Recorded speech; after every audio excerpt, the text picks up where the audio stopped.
आज राष्ट्रीय हथकरघा दिवस है। मैं प्रदेश भर के अंदर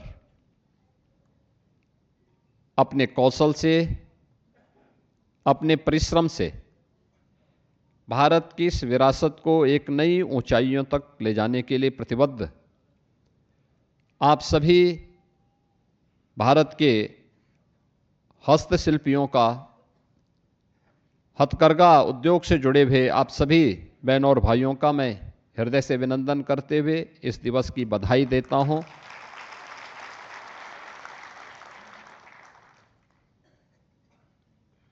यह केवल एक दिवस नहीं है, भारत की स्वाधीनता आंदोलन का एक महत्वपूर्ण पड़ाव भी है। आज ही के दिन 7 अगस्त 1905 को भारत की आजादी के आंदोलन को एक नई दिशा मिली थी, जब भारत की आजादी में स्वदेशी ने पदार्पण किया था। स्वदेशी एक ऐसा मंत्र है जिस मंत्र ने उत्तर दक्षिण, पूरा पश्चिम, पूरे भारत को एकता के सूत्र में जोड़ करके गुलामी की बेड़ियों को तोड़ने और भारत को स्वतंत्र कराने के एक संकल्प के साथ आगे बढ़ा था। यह उस समय था जब भारत की आजादी के आंदोलन में गांधी जी का पदार्पण नहीं हुआ था, लेकिन स्वदेशी आ चुकी थी और स्वदेशी के कारण जब भारत ने आजादी की इस लड़ाई को एक नई ऊंचाइयां प्रदान की और गांधी जी के आगमन के बाद ये लड़ाई जब और मजबूती के साथ आगे बढ़ी, तो देश को आजाद होने में कोई समय नहीं लगा। यानी मात्र 42 वर्ष में उत्तर प्रदेश अपने सैकड़ों वर्षों की गुलामी की बेड़ियों को तोड़ने में सफल हुआ। हर भारतीय के लिए गौरव का दिवस। राष्ट्रपिता महात्मा गांधी ने भारत की आजादी के आंदोलन को खादी को ही अपना मंत्र बनाया था, स्वदेशी को ही अपना मंत्र बनाया। हथकरघा को ही उन्होंने अपने आजादी के आंदोलन का सबसे बड़ा शस्त्र बनाया।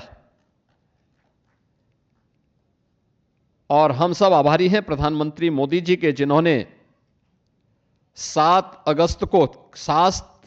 अगस्त की तिथि को राष्ट्रीय हथकरघा दिवस के रूप में आयोजित करने और 2015 से लगातार इस आयोजन को पूरे देश के अंदर आयोजित करने का जो निर्णय लिया है, वह देश के उन लाखों हथकरघा से जुड़े हुए उद्यमियों, व्यवसायियों, हस्तशिल्पियों का सम्मान है। मैं इसके लिए उत्तर प्रदेश की लगभग 2.5 लाख उन परिवारों की ओर से जो इस हथकरघा उद्योग से जुड़े हुए हैं, उन सब का मैं हृदय से अभिनंदन करता हूं, स्वागत करता हूं और प्रधानमंत्री जी के प्रति आभार व्यक्त करता हूं।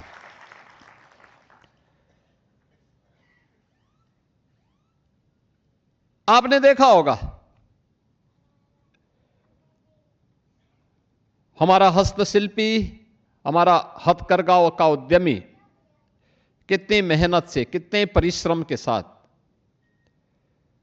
अपने कार्यक्रमों को आगे बढ़ाता है।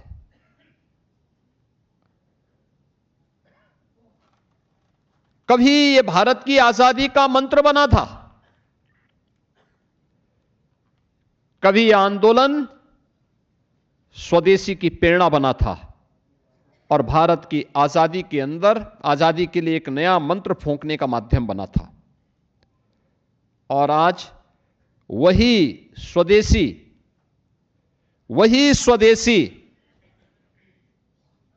के इस उत्पाद को एक नया जीवन देने के लिए प्रधानमंत्री जी ने आज के इस दिवस का आयोजन 2015 से लगातार करना प्रारंभ किया। यह हमारी विरासत है और मैं बार बार इस बात को कहता हूं, ये 2.5 लाख परिवार,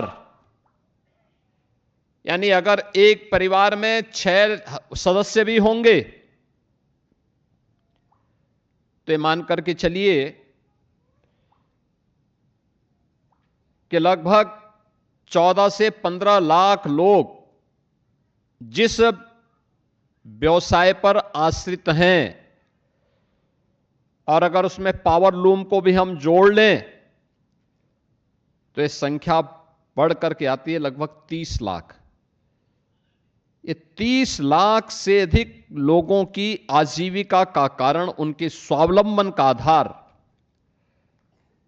भारत की स्वदेशी और खादी के उत्पाद से जुड़े हुए हथकरघा उद्योग है। लोग इसके माध्यम से बिना किसी सरकार पर आश्रित रहते हुए अपने कार्यक्रम को आगे बढ़ाते हैं, और इसीलिए सरकार ने भी तय किया कि नहीं, उन हस्तशिल्पियों को सम्मान मिलना चाहिए, उसे हर प्रकार की सुविधा मिलनी चाहिए। हमने गत वर्ष भी 40,000 से अधिक ऐसे हैंडलूम से जुड़े हुए हस्तशिल्पियों को 109 करोड़ रुपए का केवल विद्युत में ही हमने उनको सुविधा उपलब्ध करवाई, 109 करोड़ रुपए की। लेकिन हमें याद रखना होगा, आज का समय प्रतिस्पर्धा का समय है, और इस स्वस्थ प्रतिस्पर्धा में हम तब टिक पाएंगे जब हम लोग आज की डिजाइन की मांग के अनुरूप डिजाइन तैयार करेंगे और वस्त्र तैयार करेंगे। देखो, दुनिया मांग कर रही है। मैं भी बाहर जो प्रदर्शनी लगी हुई, उस प्रदर्शनी का भी मैं अवलोकन कर रहा था, और उसके माध्यम से मैं देख रहा था क्या कौशल है। यह आयोजन उस कौशल के लिए एक मंच है, उसकी ब्रांडिंग का आधार है, उसको मार्केट से जोड़ने का एक माध्यम है, उन लाखों लोगों के जीवन में परिवर्तन लाने का एक प्रयास है। और इसलिए इस पूरे अभियान को सफलतापूर्वक आगे बढ़ा करके हम सब अपने इस क्षेत्र में कार्य करने वाले हस्तशिल्पियों को, कारीगरों को एक नया सम्मान दे सकते हैं। और यूपी तो इस मामले में बहुत समृद्ध रहा है। आप याद करिए ना, यूपी के अंदर आप पश्चिमी उत्तर प्रदेश में मेरठ हो, पिलखुआ हो, मुरादाबाद हो, अलीगढ़ हो, आगरा हो, या फिर बरेली, लखनऊ। मैं अभी देख रहा था बाहर लखनऊ की चिकनकारी का काम परिवार का परिवार मिलकर के उस कार्य के साथ जुड़ता था, और एक विश्वास, यानी व्यापारी और हस्तशिल्पी के बीच में एक विश्वास का रिश्ता होता है। विश्वास का रिश्ता इस बात को लेकर के कि वह व्यापारी उसे सामान उपलब्ध करवाता है और वह उसमें चिकनकारी का कार्य करते हुए फिर वापस कर देता है। पैसे का कोई लेन देन उस समय नहीं होता। जब एक बार वो अपना हिसाब रखता है, एक समय वो आकर के उसका पैसा देके चला जाता है। बाराबंकी, अंबेडकर नगर, संत कबीर नगर, गोरखपुर, मऊ, आजमगढ़, वाराणसी, भदोई, मिर्जापुर, यानी ये सभी क्षेत्र हमारे ऐसे हैं जिन्होंने अपनी उत्कृष्ट हस्तशिल्पी के माध्यम से, कारीगरी के माध्यम से यहां के उत्पाद को वैश्विक मान्यता प्रदान कराई। आज जब मैं भदोई के अंदर देखता हूं, कालीन के क्लस्टर को देखता हूं,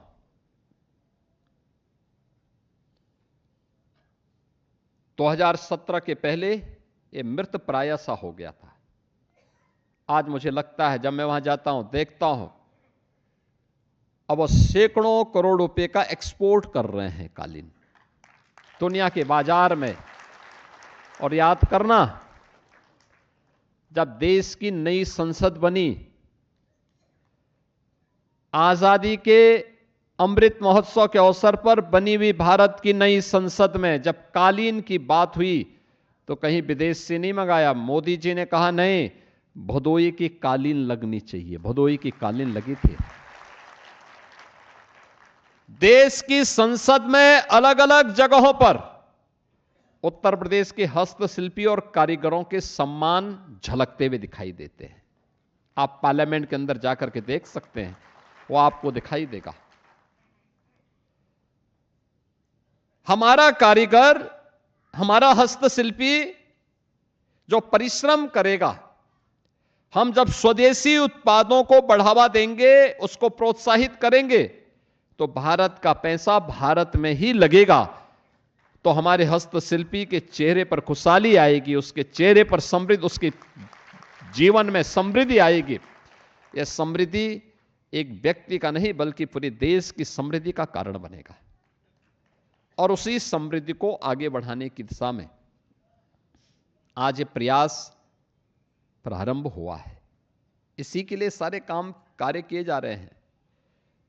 हम लोगों ने भदोई में भारत सरकार की मदद से, प्रधानमंत्री जी की प्रेरणा से, वहां पे कालीन का एक एक्सपो सेंटर भी बनाया है। वाराणसी में एक फैसिलिटेशन सेंटर की स्थापना हुई है। टीएफसी का ट्रेड फैसिलिटेशन सेंटर वहां स्थापित हो चुका है। वहां के उत्पाद को वैश्विक मान्यता मिले, वहां के सिल्क क्लस्टर को वैश्विक मान्यता मिले। वाराणसी से लेकर के आजमगढ़ तक वह पहचान मिल रही है। अन्य क्या सुविधाएं हो सकती है? टेक्नोलॉजी के लिए, डिजाइन के लिए, पैकेजिंग के लिए, एक्सपोर्ट के लिए, मार्केटिंग के लिए क्या कुछ होना है। सरकार इसके लिए पूरी प्रतिबद्धता के साथ कार्य करती है, क्योंकि यह हथकरघा मात्र हथकरघा नहीं है, यह भारत की आजादी का एक शस्त्र है। भारत की आजादी के आंदोलन को एक नई ऊंचाई प्रदान करने वाला मंत्र है। और इसने उस कालखंड में, क्योंकि अभी हम लोग 15 अगस्त को भारत की स्वाधीनता दिवस का आयोजन करेंगे। इस स्वाधीनता दिवस 15 अगस्त 1947 को देश आजाद हुआ। हमने 2022 में भारत की आजादी के 75 वर्ष पूरे किए। अब हम 15 अगस्त 2026 को भारत की आजादी का 80वां स्वाधीनता दिवस का आयोजन करेंगे। यानी 80 वर्ष होंगे भारत की आजादी को।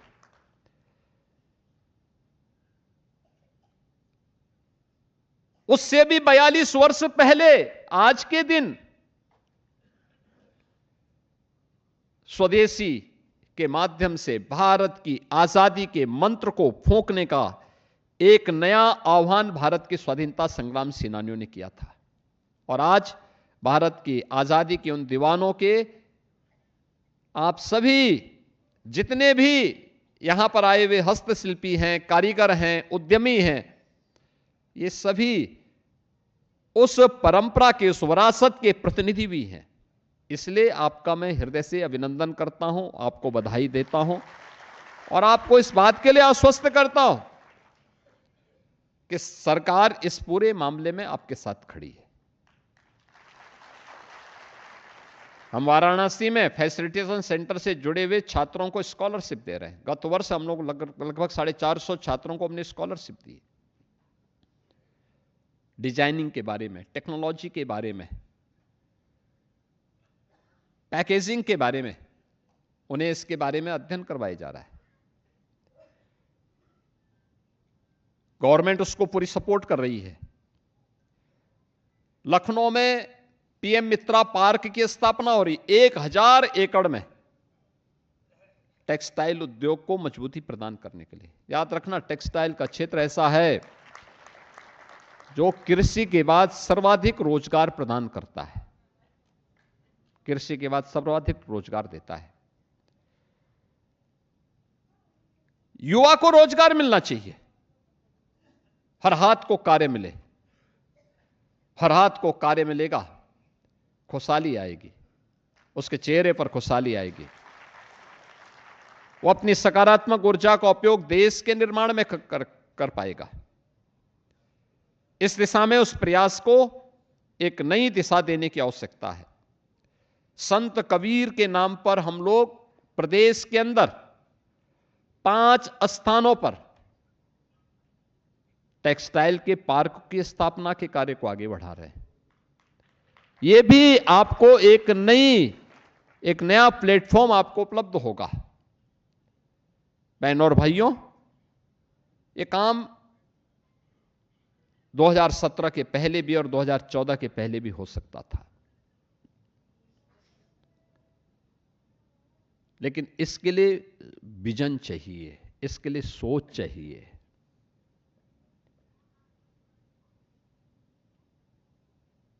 जहां पर किसी के पास ये सोच ही न हो, जहां हर कार्य को केवल वोट बैंक के नजरिए से लोग देखने लग जाएं, वहां पर गरीबों का, कारीगरों का, हस्तशिल्पियों का सम्मान पिछड़ जाता है। यही तो होता था 2017 के पहले। प्रदेश में बिजली ही नहीं थी, आवागमन के लिए सड़कें ही नहीं थी, कानून व्यवस्था इतनी बदहाल थी कि ना बेटी सुरक्षित थी, ना व्यापारी सुरक्षित था, ना हस्तशिल्पी सुरक्षित था, ना कारीगर सुरक्षित था। जब मार्केट ही नहीं खुलेंगे, बाजार वीरान रहेंगे, उसका असर हस्तशिल्पी और कारीगर पर भी पड़ेगा, हर युवा पर पड़ेगा, हर छात्र पर पड़ेगा, हर महिला पर पड़ेगा। और यह क्षेत्र ऐसा है जिसमें 70% से अधिक महिलाएं कार्य कर रही हैं। 70% महिलाएं किसी एक क्षेत्र में कार्य कर रही हो, यह अद्भुत क्षेत्र है। बहुत सारे क्षेत्र ऐसे हैं, लेकिन 17 के बाद हमने परंपरागत उद्यम को प्रोत्साहित किया, उसको प्रोत्साहित करने के लिए कार्य किया। याद करिए, एक एक उद्यम में 1 डिस्ट्रिक्ट 1 प्रोडक्ट के माध्यम से उसकी ब्रांडिंग की। आज प्रदेश के अंदर प्रधानमंत्री मोदी जी जहां कहीं जाते हैं, यूपी के हस्तशिल्पी और कारीगरों के उत्पाद को वहां के राष्ट्राध्यक्षों को प्रदान करते हैं। यह सम्मान आप सभी हस्तशिल्पी और कारीगरों का सम्मान है। यह सम्मान वही सम्मान है। 1 डिस्ट्रिक्ट 1 प्रोडक्ट के माध्यम से आपकी ब्रांडिंग हुई तो मार्केट भी उपलब्ध हुआ। डबल इंजन की सरकार ने इसको टेक्नोलॉजी के साथ जोड़ा, डिजाइन के साथ जोड़ा, पैकेजिंग के साथ जोड़ा। आज 96 लाख एमएसएमई यूनिट यूपी के अंदर काम कर रही हैं। सबसे बड़ा कुटीर उद्योग है ये यूपी के अंदर, हथकरघा का। और इन सभी एमएसएमई उत्पाद को हम लोगों ने रजिस्ट्रेशन करने के साथ ही प्रतिवर्ष 5 लाख रुपए की सुरक्षा बीमा का कवर भी दिया है। 5 लाख रुपए, अगर कोई दुर्घटना हो जाती है किसी के साथ तो उसको 5 लाख रुपए मिल जाएंगे। ये पहले भी चिंता होनी चाहिए थी, 17 के पहले भी चिंता होनी चाहिए थी। वे दिन रात कार्य करते हैं तो वह केवल दिया की लाइट में नहीं, चिमनी में नहीं, केरोसिन के धुएं में नहीं, बल्कि एक जलता हुआ एलईडी का बल्ब उसकी आंख की रोशनी को और गति दे सके, क्योंकि गति केवल उसकी रोशनी को नहीं बल्कि उसके हथकरघे के माध्यम से बनने वाले उत्पाद में अपनी विरासत को सम्मान देने का एक माध्यम बनता है। यह कार्य 17 के पहले भी हो सकता था, लेकिन भाई भतीजेवाद में पड़ी भी डूबी भी उस समय की सरकारों के पास ये फुर्सत कहां थी। और फुर्सत के लिए समय चाहिए। कुछ लोग जीवन भर उनके साथ जो शब्द जुड़ जाता है उससे पीछा नहीं छोड़ा सकते।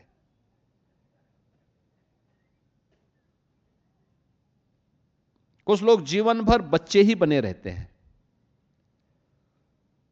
और बबुआ भी यही करते थे। 12 बजे सो के उठते थे, 2 बजे तक तैयार होते थे, 5 बजते बजते उनके जिम जाने का समय हो जाता था, और 7 बजे के बाद तो महफिल जम जाती थी। तब तो फिर देश और दुनिया से उनका संबंध ही समाप्त हो जाता था। तो प्रदेश के बारे में कहां से सोच उनके पास थी। इसी कारण दंगे होते थे, महीनों महीनों कर्फ्यू रहता था। इंसेफ्लाइटिस से मौतें होती थी, डेंगू से मौतें होती थी। गरीब का बच्चा जिन बेसिक शिक्षा परिषद की स्कूलों में पढ़ता है, उन बेसिक शिक्षा परिषद के स्कूलों के बुरे हाल थे। न शिक्षक था, न भवन था, न बालक बालिकाओं के लिए टॉयलेट था, न पेयजल की व्यवस्था थी। आज आप जाइए, बालक और बालिकाओं के लिए अलग अलग टॉयलेट हैं, पेयजल की व्यवस्था है, हर बच्चे को 2 यूनिफॉर्म दी जा रही है, बैग दिया जा रहा है, बुक्स दी जा रही है, जूते और मोजे उपलब्ध करवाए जा रहे हैं, स्वेटर उपलब्ध करवाया जा रहा है। निपुण भारत अभियान में पीएम साहब प्रधानमंत्री जी के विजन को जमीन पर उतार करके आज हर व्यक्ति, किसी भी विद्यालय में आप जाएंगे, बच्चे से बोलिए कि इस पाठ को पढ़िए, वहां पे पढ़ के सुनाता है, प्रसन्नता होती है। ये तब होता है जब मुख्यमंत्री समय निकाल करके जिले जिले में जाए, जब मंत्रीगण जगह जगह जाए।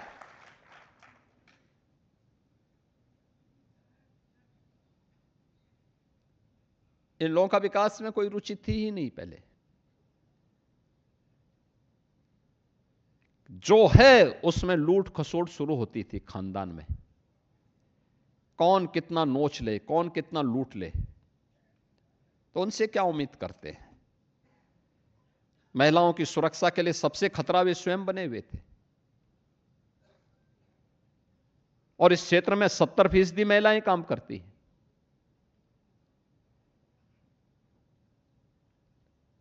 और इसीलिए मैं आप सबको आज के अवसर पर इस बात के लिए आश्वस्त करता हूं कि अभी डबल इंजन की सरकार पूरी प्रतिबद्धता के साथ आपके हितों को संरक्षण देने के लिए प्रतिबद्ध है। और मैं विभाग से भी इस बारे में कहूंगा कि हमारे हस्तशिल्पी और कारीगरों के द्वारा जो उत्पाद तैयार किया गया है या किया जाता है,